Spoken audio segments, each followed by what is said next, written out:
netball called a chest pass, right? And I used to get them in the face. I just wanted to know that she respects the game of netball. What even is netball? Harrison, you are a freak! This is the sport evolving at its very best. Unbelievable. Can you believe it? It's all over! New Zealand have won the World Cup!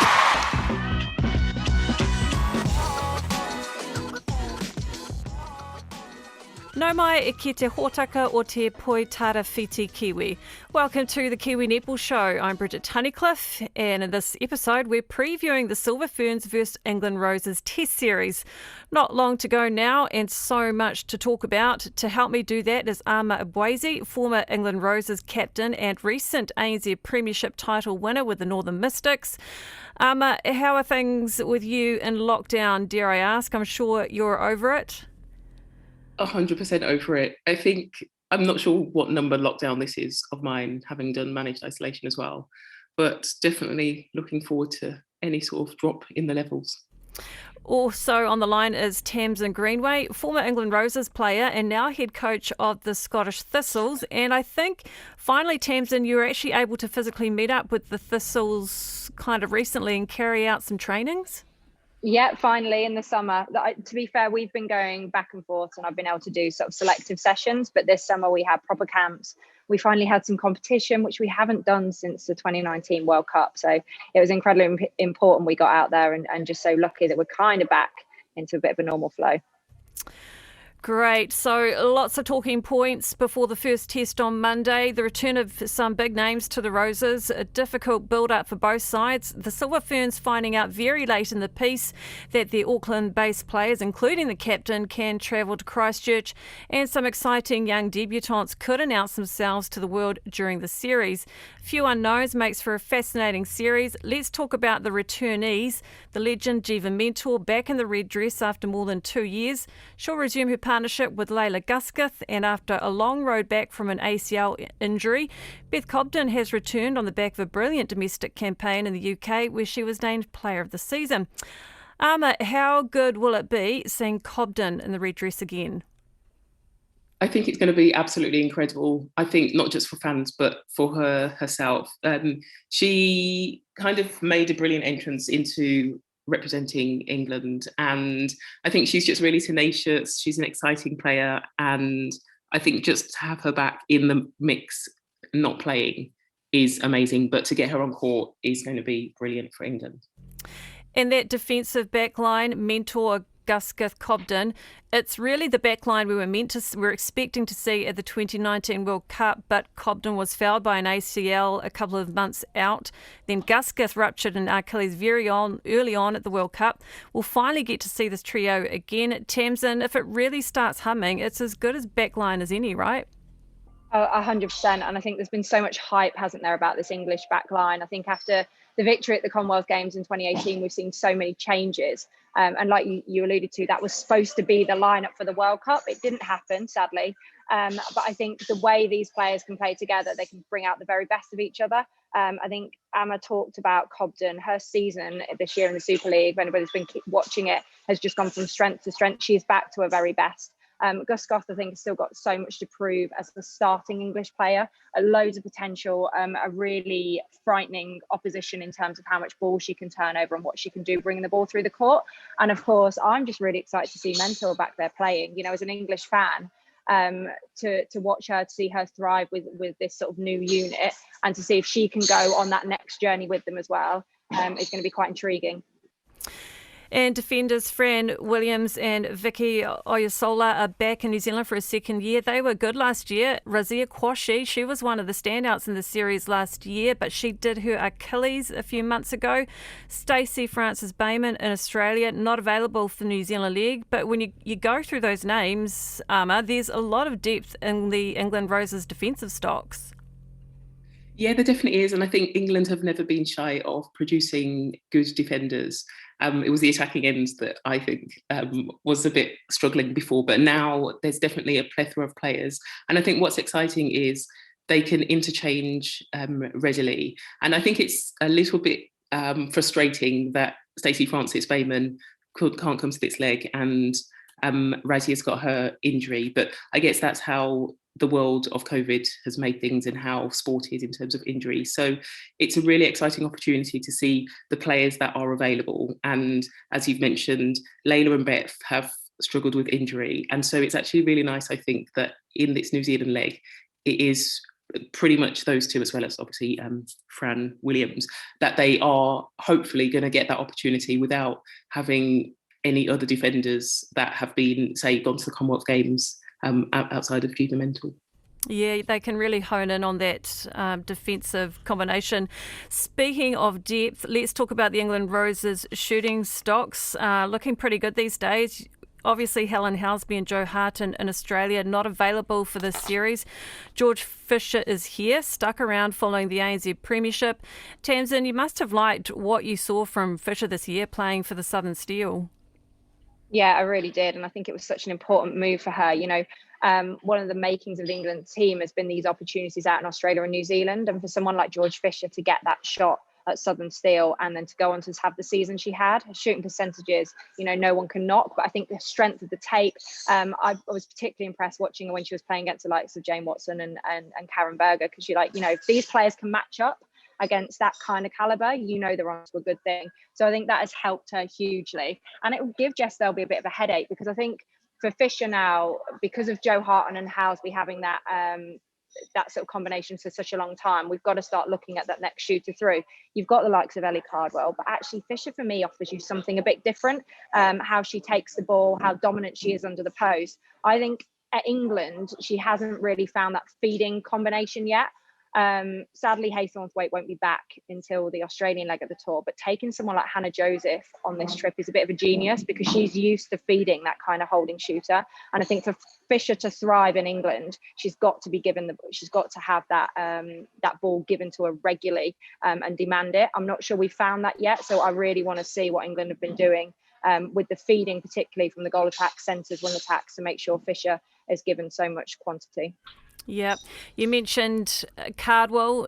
She's back again in New Zealand for a second year. Sophie Drakeford-Lewis. I thought Drakeford-Lewis took our defenders a bit by surprise when she was injected last year. She's light on her feet, quite an elusive player, isn't she? Not easy to defend. She is. I think she doesn't really play like a traditional goal attack.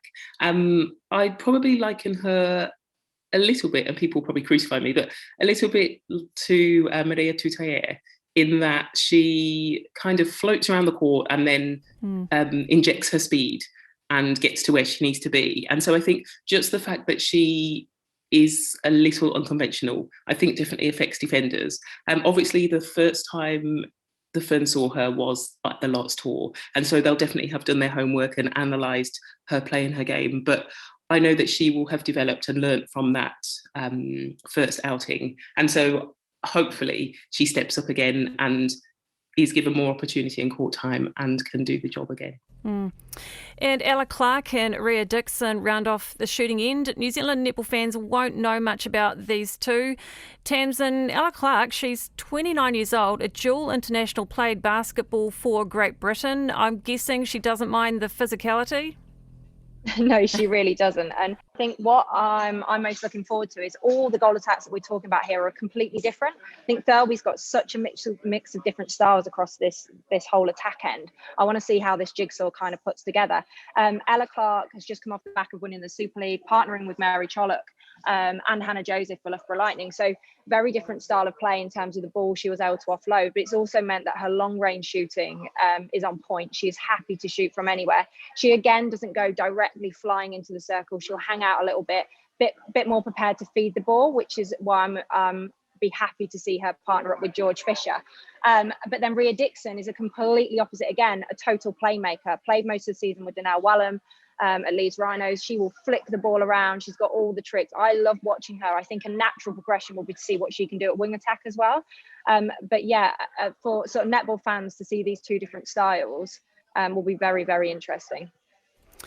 And the Midcourt, the veterans are here. Jay Clark, Serena Guthrie, who brought up her century in New Zealand last year. We know what those two can do. Laura Malcolm, she actually picked up MVP in one of those tests last year, despite being on the losing side. And with Nat Haythornthwaite not here for this leg, Laura will get a lot of court time again. Tamsin, Laura just seems to be going from strength to strength. Is she really a vital cog in the Roses side now?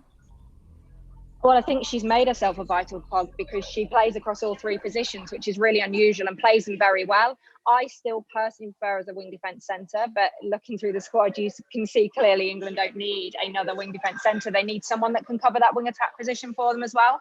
So I think that's where Laura's sort of earned her bread and butter for this international side. And once again, as you've said, she will get court time. I'd quite like to see them play Hannah Joseph a little bit in that wing attack position to see if that is a genuine backup to a Nat Haythornthwaite. But Laura had an incredible season again with Sunder. She is a real leader. I think she's really come into her own the last couple of seasons. She's been around for a long time, but actually she's become really quite confident. She's a great squad member to have as well. And tell you what, she never holds anything back on court, which is why you saw them impressive performances. And I think one of the big things for England here is going to be how they break down that New Zealand defensive end. And Mouts had a chance to play against them last time, got a lot of court time, so she will be key now to helping those other players break that down.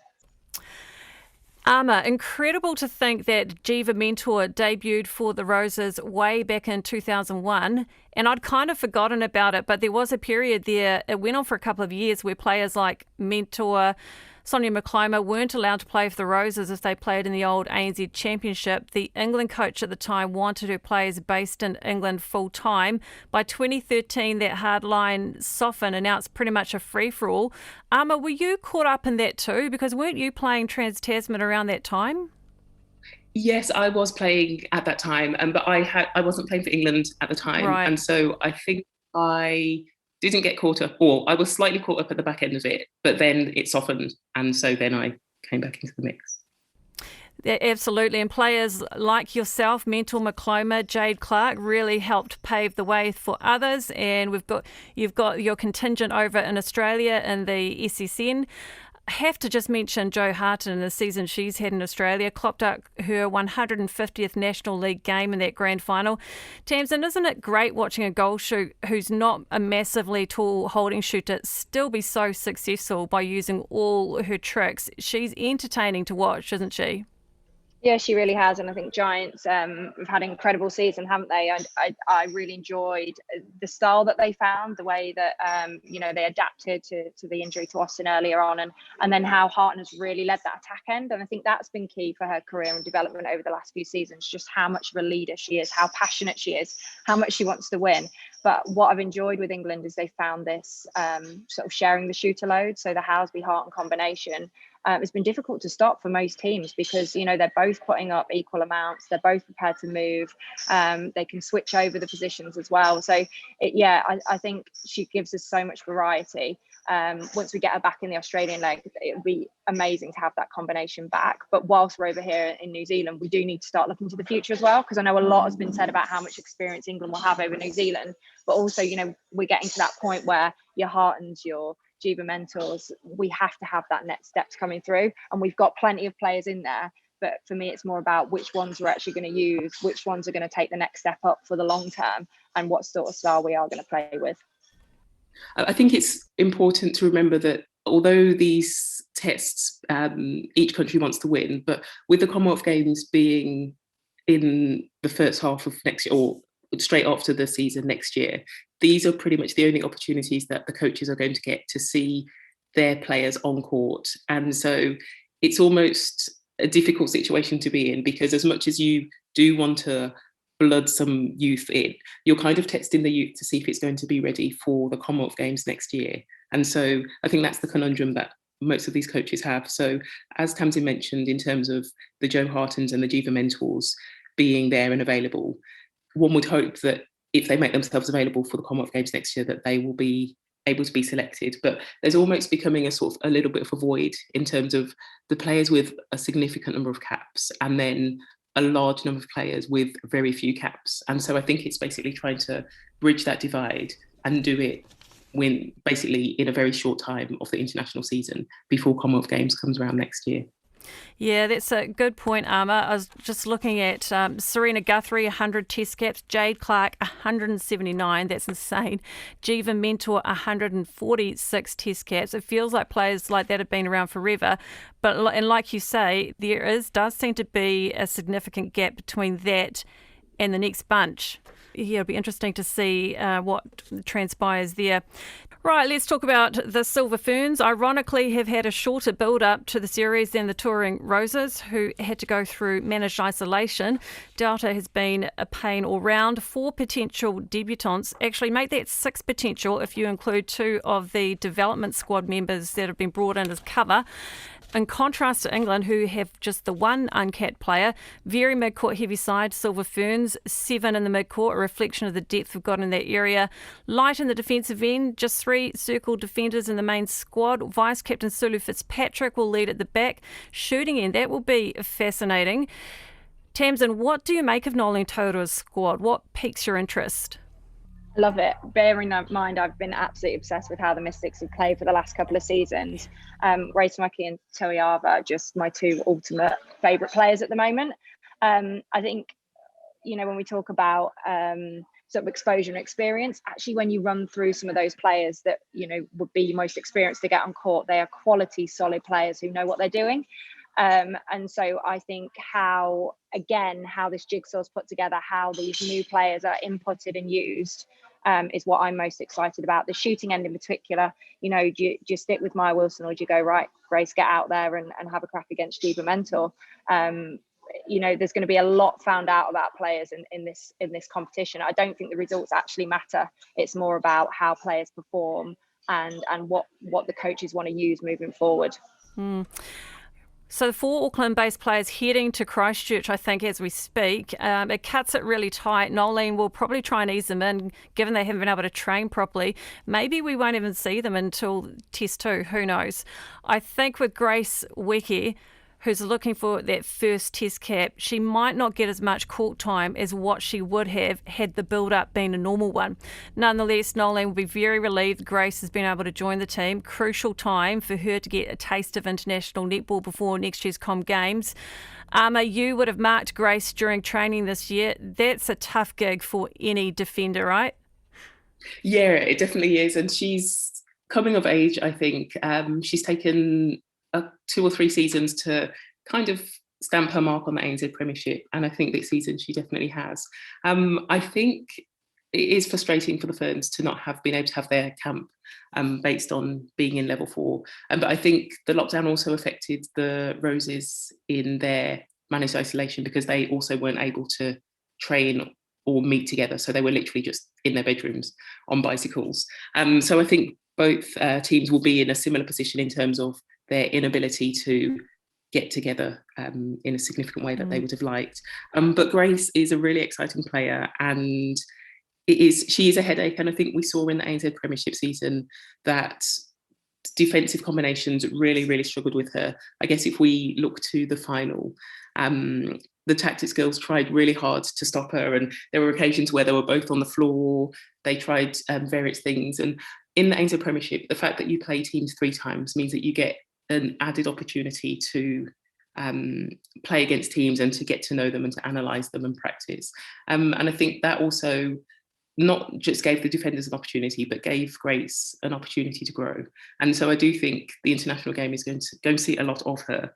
I do think, despite the fact that she didn't get to go into camp until just today, I think she could just take the court automatically if that was what was needed of her. She does definitely need a little bit of growing in terms of her ability to read the game and adapt, but that will definitely come.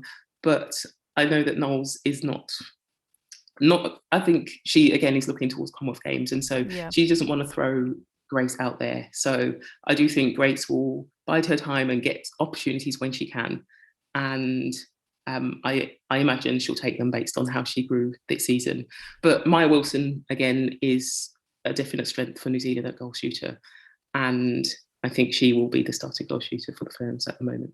I know that Nolene was keen to experiment at some stage with Maya Wilson at goal attack, but like you say, with the build-up being limited, she might want to play it a bit safer this series. At the end of the Consolation Cup in March, Wilson really underlined her status as a world-class shooter. The wheels fell off just a little at the end of the ANZ Premiership. Shooting accuracy dogged her at the end of the season. At the same time, Weke had an amazing ANZ. And it just kind of seems inevitable that she will become the starting goal shoot for the Silver Ferns. Then you've got Amelia Encarnacio on maternity leave. She says she wants to come back better than ever next year, and you'd have to back her to do that and assume the starting goal attack role. So where does that leave Maya Wilson? Tamsin, it's tough at the top, isn't it? But amazing depth shooting-wise for the Silver Ferns.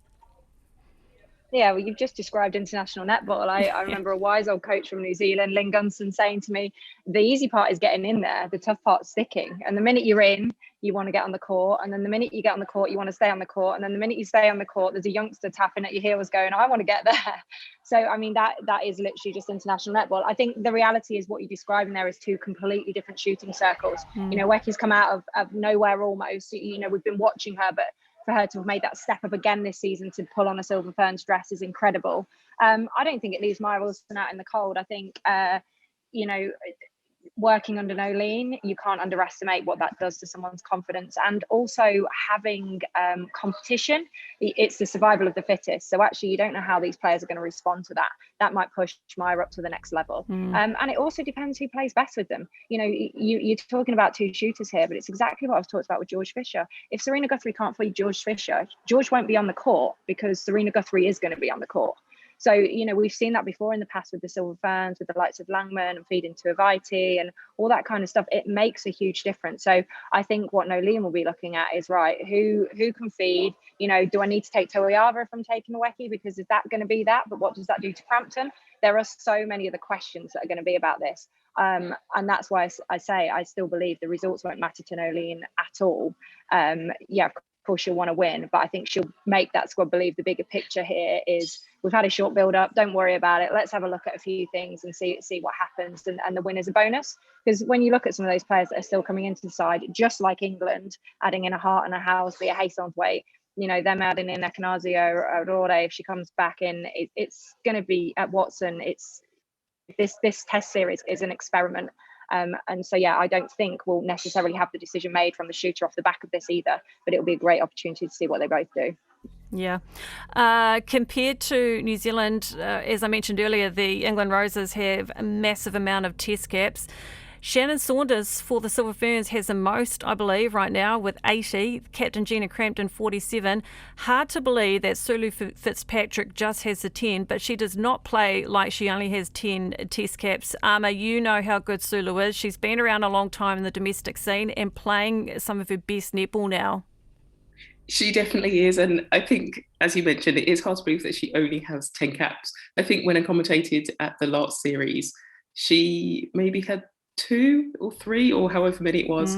And I think she's a blessing to this team. I think not just in terms of what she can do on court, but just her leadership and her presence. But on court, she works amazingly as a unit. She can work individually. She can change up her game. She can play against moving shooters, holding shooters. So I think she's just genuinely an all-round player. And I think it's just testament to how well she's doing of late that she's been named as the vice captain. And I was really crossing my fingers for the Auckland-based players that they would get an exemption to be able to go down to Christchurch, because I don't think there could be anything worse than being named captain and vice captain of your national team and not getting to take the opportunity. Because as we're talking about players managing to stay in the mix and get on court, you don't actually know when your next opportunity is going to arrive. So you want to take any opportunity that you can get. And so I think it will be exciting to see Sulu on court and how she works with Karen Berger. And I guess potentially if the goalkeeper Kelly who is Jury. tall, Kelly Jury. That's it. Yeah, it will be interesting to see the combination between Sulu and Karen Berger. I think people would have probably been predicting, saying Jane Watson and Karen Berger would be the starting goalkeeper goal defence, but obviously Jane has opted for her knee surgery. So that gives Sulu an opportunity, and I know that she'll be really eager to take it and show us what she can do and have that opportunity to cement her position, so that Knowles knows she definitely needs to take Sulu anytime there's internationals and to the Commonwealth Games. So the defensive end, the 3 circle defenders in the main squad, but 2 development squad members, they might actually get a shot at some some court time. Georgia Tong and Paris Lokatui were brought in as cover. I find it interesting that Paris grew up as a circle defender, but was thought to not be tall enough for the circle at the elite level. So she pushes out to wing defence for the Pulse, even talked about as a future centre. But when she did fill in at goal defence a couple of times late in the season, she was amazing there. And Nolang has said if she does use Paris during this test series, it would be a goal defence. And I Googled it. So Paris is 182 centimetres tall. Carla Pretorius, arguably the best goal defence in the world, is slightly shorter at 181 centimetres. Go figure. Sometimes I think it's an optical illusion how tall the players are. I do wonder, Ama, if some players are being advised prematurely that they are too short for the defensive circle, because it's got to be weighed up with what else they bring, right? How they make up for that. 100%. And it's one of my bugbears in netball. And I guess it doesn't happen at the top end in terms of at international, the Ferns. The players, you get there playing a particular position. So it's pretty much at the grassroots or midway through your progression that a lot of coaches tell players that they're too short or they're not fast enough for particular positions. But I personally think if you are capable of achieving the requirements of the position that you play, then you can play it however tall, short, fast, slow you are. And so I think this is an example of Paris Lokatui. But I think what the benefit and the positive thing is that she's managed to now play not just in the circle defence but in wing defence and potentially could play at centre. Yeah. And so actually I think that's an exciting thing. And we see players who cover both circle defence positions occasionally cover goal defence, wing defence, but to have a player that could cover goal defence, wing defence and centre is quite unheard of, and actually puts another string in your bow and makes a coach have to pay attention to you in case they need cover. And so I think it's a great opportunity. I think every development squad player is very disappointed if they live in Auckland at the moment, because obviously they've been given an opportunity, those girls, because of lockdown in Auckland. And so, yeah, it will be exciting. And I do hope that potentially they do get some opportunity on court in the test. I was going to finish by asking who do we think is going to win to get your prediction, but I think we've sort of decided it doesn't matter that much, and it's what the coaches learn from this series that's most important. But yeah, the Silver Ferns had a 3-0 clean sweep over England last year. I'm certain it's going to be a tighter series this year. And Tamsin, there's just so many fascinating aspects to it. Yeah, that are absolutely right. I can't see it being a 3-0 to either side. I think you're going to see a bit of a tactical masterclass. I think Jess Thirlby will be eager to be there. You have to remember last time they were playing against the Kiwis, she wasn't there. So I think she'll be really eager to show what she can do courtside to be able to bring players on and off. I think you are going to see lots of changes in the lineups, and you're going to see a lot of development across the series. So yeah, I would hope it'll be a lot tighter, and it's more about the matchups for me. We've talked about that at both attacking ends, really, those shooting circles, how they're going to try and dominate the defensive ends. And personally, for me, I really want this attacking England side to be able to break down the Silver Ferns zone, because whoever you're going to get out there, whichever defenders, it doesn't matter how experienced they are, they're going to play a particular way when they play for the Silver Ferns. So I'm just really looking forward to seeing this England group, this attacking end that have had an opportunity over the last couple of seasons to go, right, what is our plan? How are we going to break down this defensive zone? I don't want to see these long cross-court balls that we get sucked into. I want to see them have a proper go at taking it to the Silver Ferns defence.